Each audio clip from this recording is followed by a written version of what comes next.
వేసామండి, స్టిమ్లో పెట్టాను. Egg fried rice చేస్తున్నామండి. దానికి కావాల్సిన పదార్థాలు చేస్తున్నామండి.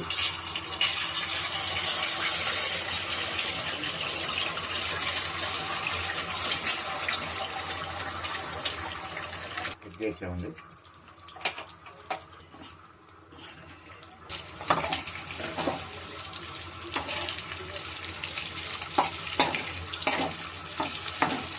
ఉల్లిపాయలు, పచ్చిమిరపకాయలు, క్యారెట్, ఇదేం వేయట్లేదండి.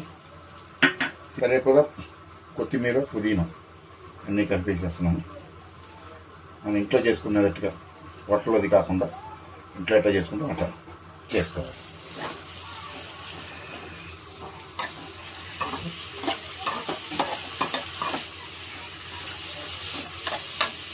లైట్గా వెనిగర్, సోయా సాస్,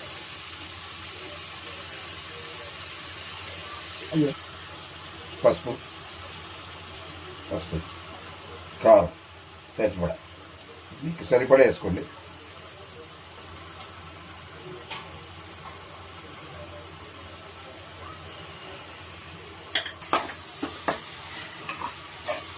కొంచెం మసాలా,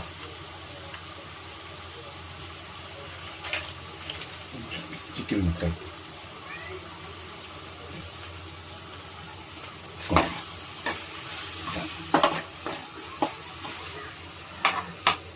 తర్వాత రైస్ వేడిగా ఉంది, ఇప్పుడే వాచం.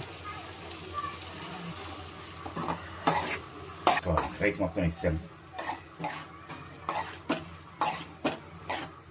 మొత్తం కలుపుకోవాలి.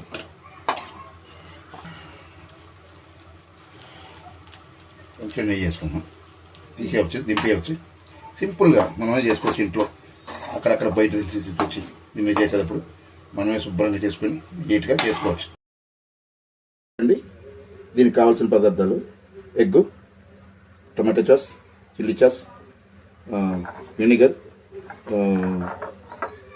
సోయా సాస్, చికెన్ మసాలా, అల్లం వెల్లుల్లి పేస్ట్, తర్వాత వచ్చేసి బఠానీ, క్యారెట్, ఉల్లిపాయ, పచ్చిమిర్చి ఇవన్నీ వేసేసి బాగా ఫ్రై చేసేసుకొని గుడ్డ వేసుకుంటే అప్పుడు బాగా ఫ్రై అవుతాయి. రైస్ దాంట్లో వేసేసి శుభ్రంగా ఫ్రై చేసుకుని దింపుకుంటే ఎగ్ ఫ్రైడ్ రైస్ అవుతుంది. చాలా బాగుంటుంది. మేము ఇంట్లో చేసుకుంటున్నాం. మా ఇంట్లో కరెక్ట్గా బాగుంటుందని ఈ రెసిపీ మీకు నచ్చినట్లయితే సబ్స్క్రైబ్ చేసి సపోర్ట్ చేయండి, లైక్ చేయండి, కామెంట్ పెట్టండి. Thank you.